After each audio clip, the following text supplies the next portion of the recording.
तो स्वागत है आप सभी का हमारे चैनल में। तो जैसा कि आप लोगों को पता होगा कि आज हम एक इंग्लिश का न्यू बैच प्रारंभ कर रहे हैं, जिसमें आपको बेसिक से लेकर एडवांस तक की इंग्लिश को पढ़ाया जाएगा। ये जो बैच खासकर class 9, 10th, 11th, 12th, SSC bank और जो कॉम्पिटिटिव एग्जाम की तैयारी करें उनके लिए काफ़ी महत्वपूर्ण है। बाकी जो भी पढ़ना चाहे वो पढ़ सकता है, उसमें कोई बड़ी बात नहीं है। और हम जो है अपने वीडियो को वीडियो जो बनाएंगे उसमें एक एक दो दो टॉपिक उठाएंगे, जिससे आप लोगों की भी दिक्कत ना जाए, हमें भी दिक्कत ना जाए, आप लोगों को इसे समझने में दिक्कत नहीं होगी। थोड़ा थोड़ा डेली अगर पढ़ते जाएंगे तो एक दिन धीरे धीरे सब आ जाएगा। मतलब वही कहते हैं ना, एक एक बूंद से घड़ा भरता है। तो थोड़ा थोड़ा पढ़ के आप भी सुपरस्टार हो जाएंगे।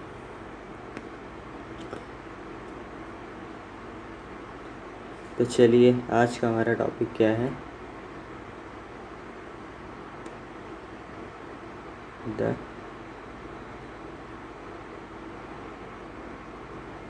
सेंटेंस।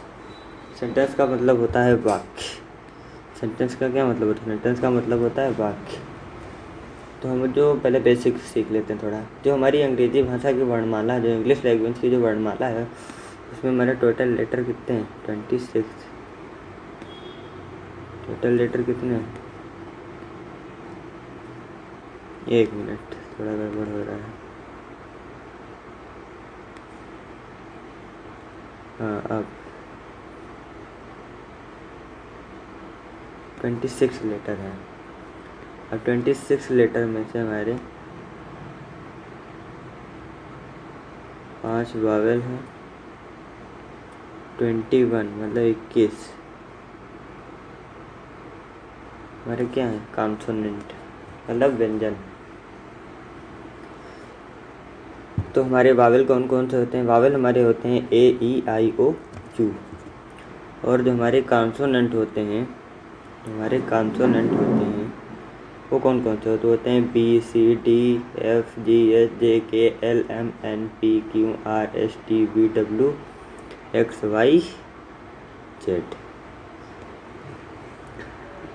अब ये जो स्वर होते हैं, जो मतलब हमारे वावेल होते हैं और कॉन्सोनेंट। अब वावेल और कॉन्सोनेंट के जो मिलने से बनता है, उसे हम क्या कहते हैं? तो क्या बनता है?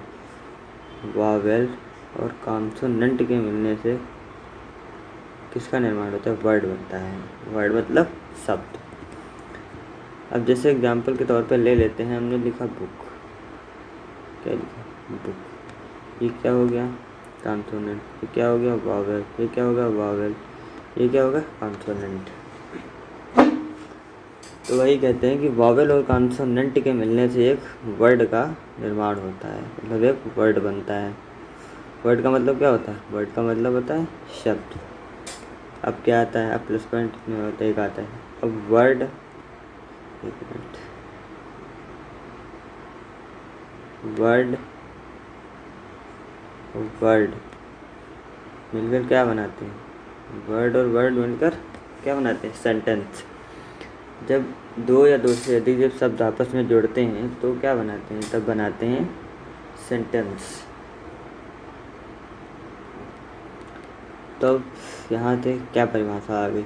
तो यहाँ से हम डेफिनेशन निकालते हैं सेंटेंस की। पहले तो इसको हिंदी में देखते हैं। हिंदी में इसकी डेफिनेशन होगी कि शब्दों का ऐसा समूह जिससे जो है पूर्ण भाव व्यक्त हो, वाक्य कहलाता है, मतलब सेंटेंस कहलाता है। तो इसकी जो डेफिनेशन होगी इंग्लिश में, वो क्या होगी? सभी लोग नोट करते ना, जो हम बताते जाना, नोट करते जाना। इसकी जो डेफिनेशन होगी, ए ग्रुप ऑफ वर्ड्स, कि शब्दों का ऐसा समूह विच, जिससे एक पूर्ण भाव व्यक्त हो। विच जो पूर्ण भाव है, जिससे एक सेंटेंस बनता हो, कंप्लीट सेंस बनता हो। विच में का कंप्लीट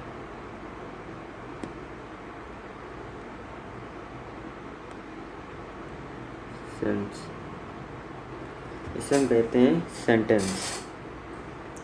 परिभाषा सभी लोग नोट डाउन कर लो। A group of words which make a complete sense.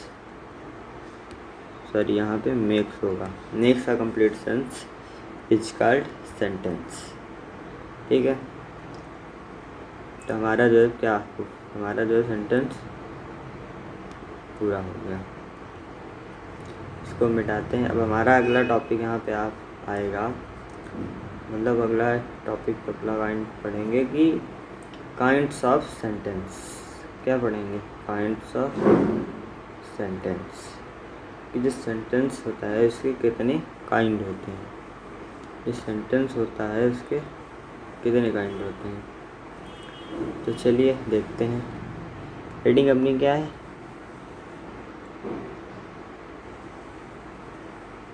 Kind of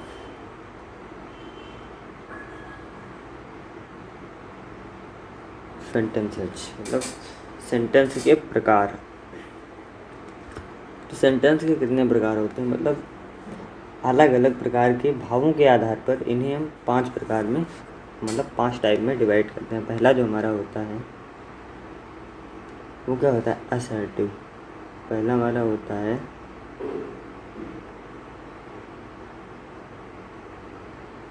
assertive sentence. इसे हम डिक्लेरेटिव सेंटेंस भी कहते हैं। इसका मतलब होता है कथनात्मक वाक्य। अगर लिखना चाहना तो इसके आगे लिख लेना, कथनात्मक वाक्य। सेकंड हमारा होता है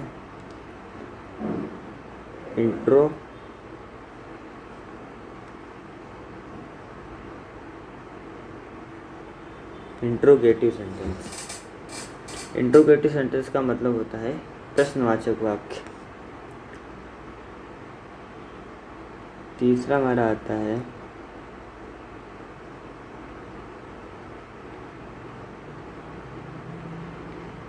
इम्परेटिव। इम्परेटिव मतलब आज्ञा प्रार्थनावाची वाक्य। कितने हो गए? अरे 3 टाइप हो गए। अब इसको मिटा देते हैं क्योंकि अभी हमको 2 और लिखने हैं। तो नोट कर लिया सब लोगों ने? ठीक है, नोट कर लिया, अच्छी बात है।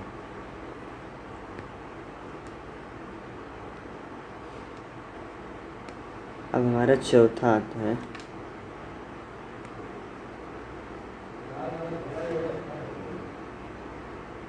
चौथा हमारा क्या होता है?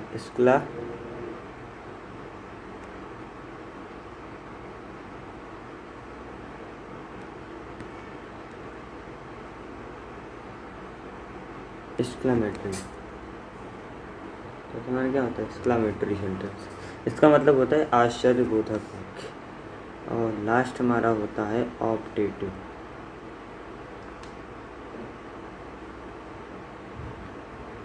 लास्ट हमारा होता है ऑप्टेटिव सेंटेंस। इसका मतलब होता है इच्छा बोधक वाक्य। इस प्रकार जो है हमारे 5 टाइप। अब हम इनको थोड़ा डिटेल में समझते हैं। अब ये जो सभी टाइप हैं इनको हम थोड़ा डिटेल में समझेंगे, क्योंकि इसको जानने से काम कहाँ चलने वाला है जब तक डिटेल में नहीं पता होगा।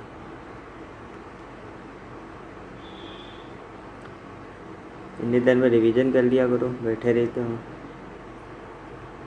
रिवीजन कर लिया करो, जितना पढ़ा है अभी तो इतना लिखा है पीछे। ठीक है, डाल लो पहला।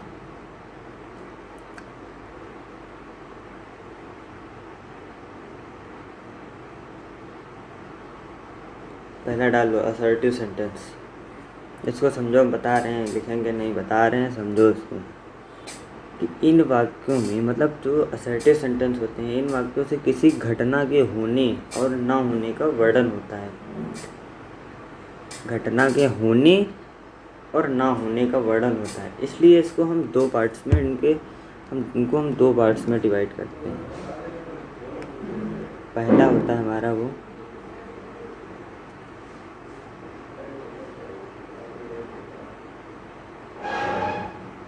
अफर्मेटिव। जो दूसरा हमारा होता है वो होता है हमारा निगेटिव। दूसरा क्या होता है? निगेटिव।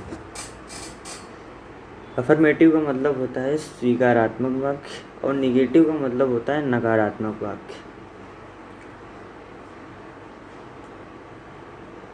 अब थोड़ा हम इसके एग्जाम्पल भी ले लेते हैं, क्योंकि बिना एग्जाम्पल कहाँ समझ में आएगा, तो हमको एग्जाम्पल से समझ लेते हैं।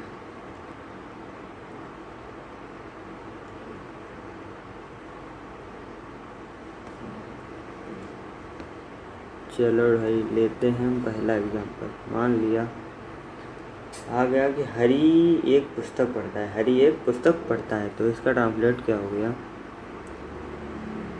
हरी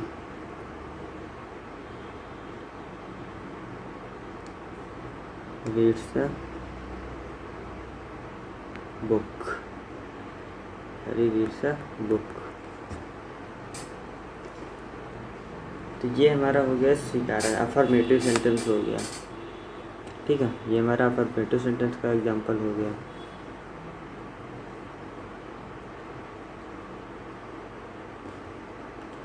इसको मिटा देते हैं। अब एक ले लेते हैं एग्जांपल किसका? निगेटिव सेंटेंस का। किसका लेते हैं? एक ले लेते हैं निगेटिव सेंटेंस का।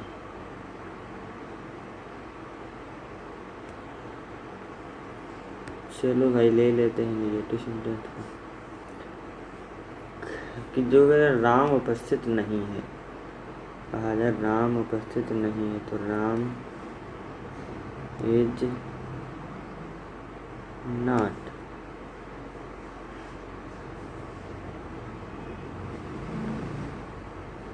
प्रेजेंट। ये हमारा किसका हो गया? निगेटिव का। अगर यही दोनों एग्जांपल जो ऊपर वाला हमने लिया था, हरी रीड्स अ बुक और राम इज नॉट प्रेजेंट, अगर पूछा जाए कि इन दोनों में कौन सा सेंटेंस है, एग्जांपल रखा जाए assertive sentence, interrogative sentence, imperative sentence, operative sentence, तो कौन सा जवाब देंगे आप लोग? इसका जो सही जवाब होगा वो होगा असर्टिव सेंटेंस या डिक्लेरेटिव सेंटेंस।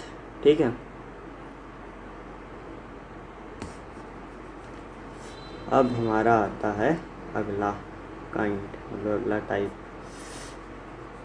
अगला टाइप कौन सा है? अगला टाइप हमारा है इंट्रोगेटिव सेंटेंस। अगला टाइप हमारा क्या है? Interrogative sentence. ठीक है भाई, इंट्रोगेटिव सेंटेंस पढ़ लो।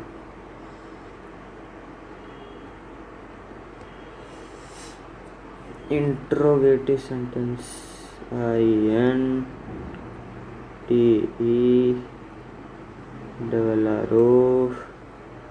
बच्चों की तरह पढ़ाना पड़ रहा है, छोटे बच्चों की तरह। इंट्रोगेटिव ऐसे समझो, इन वाक्यों या ऐसे वाक्य होते हैं जिनमें कोई प्रश्न पूछा जाता है। ये दो तरीके के होते हैं। पहला तरीका कौन होता है? पहला तरीका वो होता है जिसमें जो सेंटेंस बनता है उसकी जो स्टार्टिंग होती है वो हेल्पिंग वर्ब से होती है, और एक दूसरा टाइप बनता है जिसकी जो स्टार्टिंग होती है वो क्वेश्चन वर्ड से बनती है। तो दोनों को एग्जांपल से समझेंगे। जैसे ये पहला हमने ले लिया कि डू दे लाइक कॉफ़ी, क्या वे कॉफ़ी पसंद करते हैं? क्या ले लिया? डू ले लिया पहला, do they like coffee, do they like coffee. ये हो गया हमारा, ये से स्टार्ट है हमारी, ये हेल्पिंग वर्ब से स्टार्ट है। ठीक है, ये हमारा हेल्पिंग वर्ब से स्टार्ट है। अब एग्जांपल हम लेते हैं, वो लेते हैं जिसमें जो क्वेश्चन वर्ड से स्टार्ट हो। तो मान लीजिए वेयर डू यू लिव, मतलब आप कहाँ रहते हैं। ये क्वेश्चन वर्ड से स्टार्ट हो, उसके बाद क्या है? उसके बाद आई हेल्पिंग वर्ब। ये दो टाइप के सेंटेंस इंट्रोगेटिव सेंटेंस में आते हैं। अब हमारा जो है नेक्स्ट टाइप आता है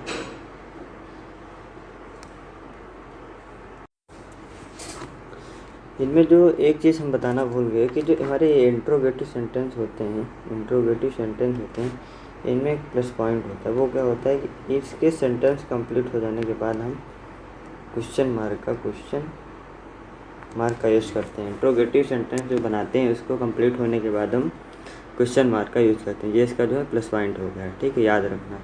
और जो असर्टिव सेंटेंस हमने ऊपर पहले बताया था उसके बाद हमेशा फुल स्टॉप लगाते हैं, ठीक है। अगर जगह बची हो तो वहाँ पर प्लस पॉइंट डाल के लिख लेना। अब हमारा जो है थर्ड आता है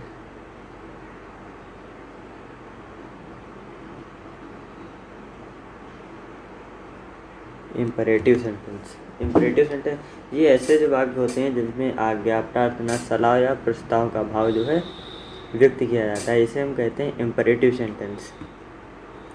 अब जैसे किसी ने कहा, किसी टीचर ने बच्चे से कहा, उसको आज्ञा दी, किसी टीचर ने बच्चे से कहा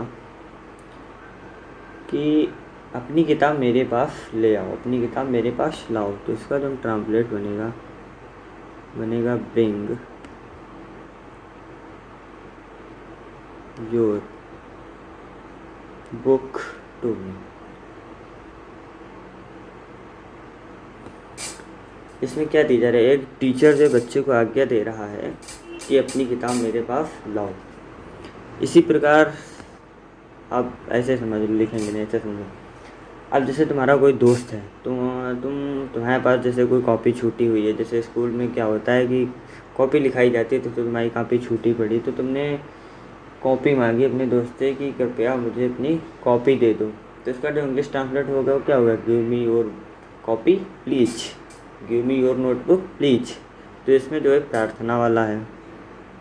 अब लेते हैं एडवाइस वाला। जैसे बुज़ुर्ग लोग जैसे कहते हैं, बुज़ुर्ग लोग हम बच्चों लोगों से या थोड़े बुज़ुर्ग उनसे जो छोटे होते हैं, वो यही उनको सलाह देते हैं कि ज़रूरतमंदों की सहायता करो। क्या कहते हैं, ज़रूरतमंदों की सहायता करो। देखो एग्जांपल ये देखो, हेल्प द नीडी, इसका ट्रांसलेट बनेगा हेल्प द नीडी। इसमें जो है जैसे कोई किसी को सलाह दे रहा है कि ज़रूरतमंदों की सहायता करो। ये हो गया हमारा सेट एडवाइस वाला। अब एक आता है हमारा प्रस्ताव वाला। प्रस्ताव वाला आता है कि आओ सिनेमा, जैसे तुम्हारा वो दोस्त है तगड़ा वाला, बोल ले चलो आज मूवी देखने चलते हैं।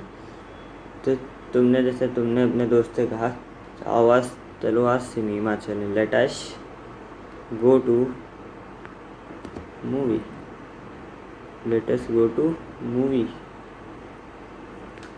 तो ये हो गया हमारा प्रस्ताव वाला। अब इसमें जो कुछ प्लस पॉइंट होते हैं वो देख लो। प्लस पॉइंट नोट करते रहना ज़रूरी है।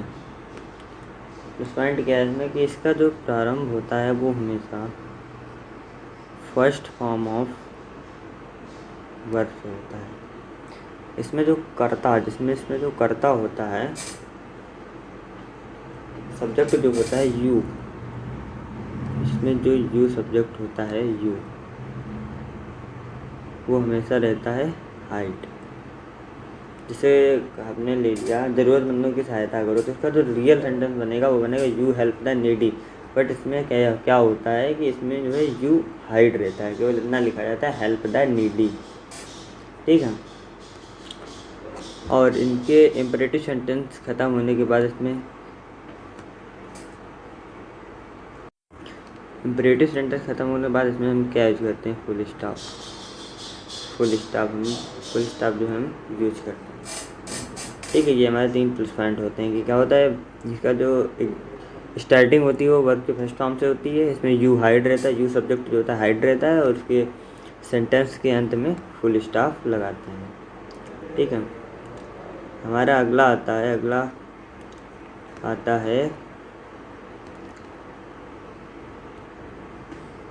एक्सक्लेमेटरी। क्या आता है,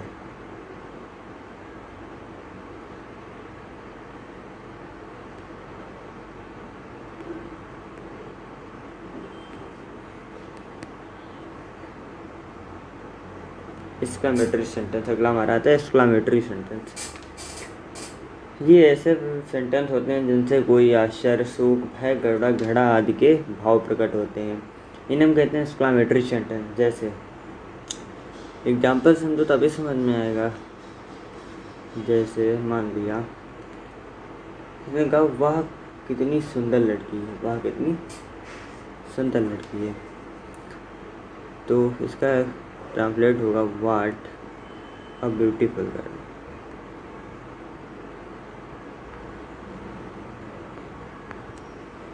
व्हाट अ ब्यूटीफुल गर्ल। अब मान लिया दूसरा ले लिया एग्जाम्पल। दूसरा एग्जाम्पल क्या लिया, कैसा दुर्भाग्य है। इसमें कैसा दुर्भाग्य है मान लिया, तो इसमें क्या है, इसमें शोक की एक वो हो रही है किसी के साथ, जैसे कुछ कभी गलत हो जाता है तो कहते हैं वाट अ मिसफॉर्चून, मतलब कैसा दुर्भाग्य है। ठीक है, मिसफॉर्चून, ठीक है, मिसफॉर्चून। तो इसमें जो है शोक की भावना आ रही है।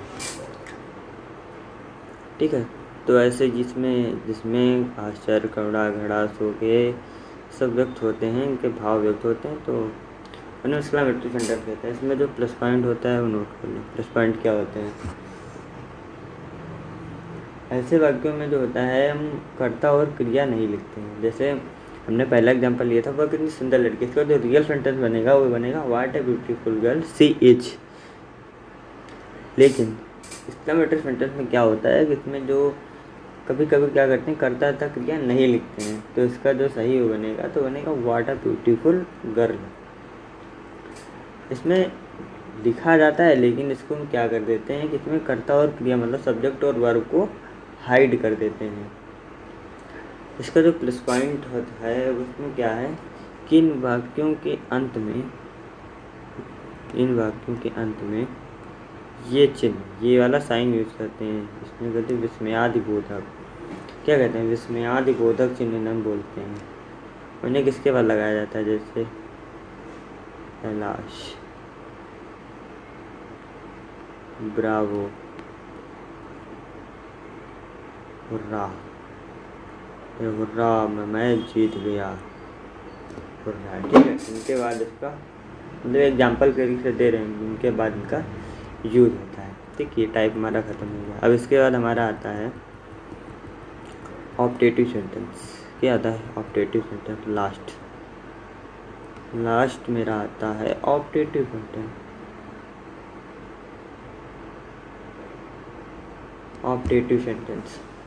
ऑप्टेटिव सेंटेंस क्या होते हैं, ऑप्टेटिव सेंटेंस वे सेंटेंस होते हैं जिनसे कोई आशीर्वाद, अभिशाप या कामना का भाव व्यक्त होता है, इन्हें ऑप्टेटिव सेंटेंस कहते हैं।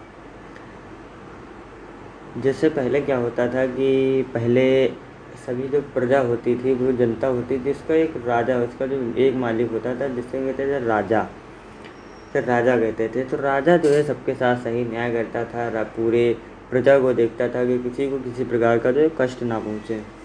तो वहाँ की जो प्रजा कहती थी वो कहती थी हमारा राजा दीर्घायु हो, मतलब एक तरीके से आशीर्वाद की वो करता था। आशीर्वाद का इसमें भाव रखो कि हमारा राजा मतलब अच्छा सोचता है, राजा के बारे में अच्छा सोचता है। तो क्या इसका ट्रांसलेट क्या बनता है, लॉन्ग लिव अवर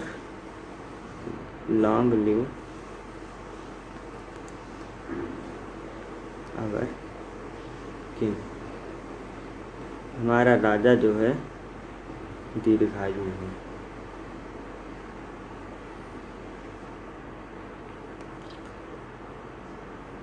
अब एक हम दूसरा एग्जांपल लेते हैं। अब यहाँ पे थोड़ी एक कन्फ्यूजन आती है बच्चों को। से कहते हैं कि भगवान करे तुम नरक में जाओ, जैसे तुमने किसी के साथ कुछ गलत किया तो वो कहेगा भगवान करे तुम नरक में जाओ। तो इसका जो ट्रांसलेट होगा वो होगा may you go to hell, may you go to hello.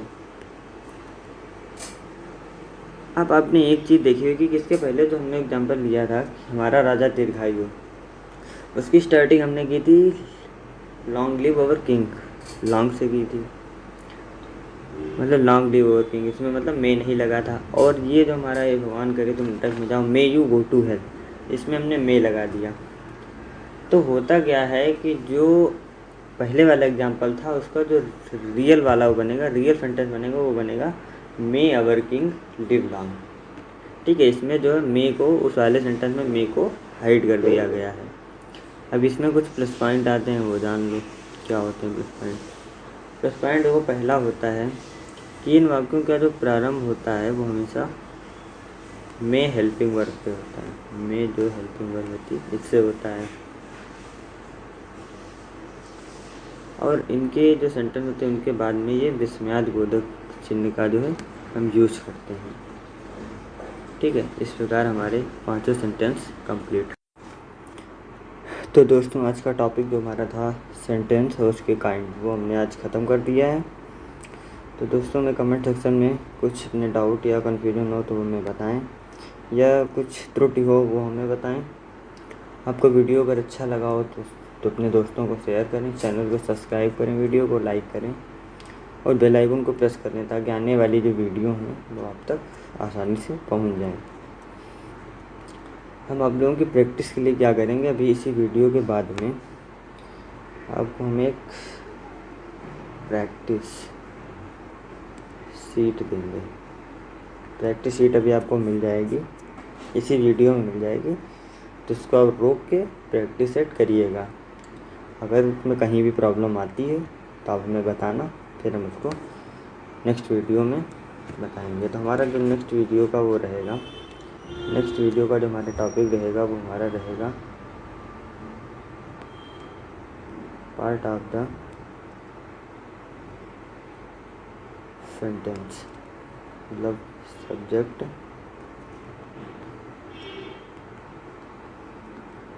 Predicate. ठीक है, मिलते हैं आपको नेक्स्ट वीडियो में। आप सभी का बहुत बहुत धन्यवाद। लास्ट में हम आपसे यही कहना चाहेंगे, थैंक यू ऑल, धन्यवाद।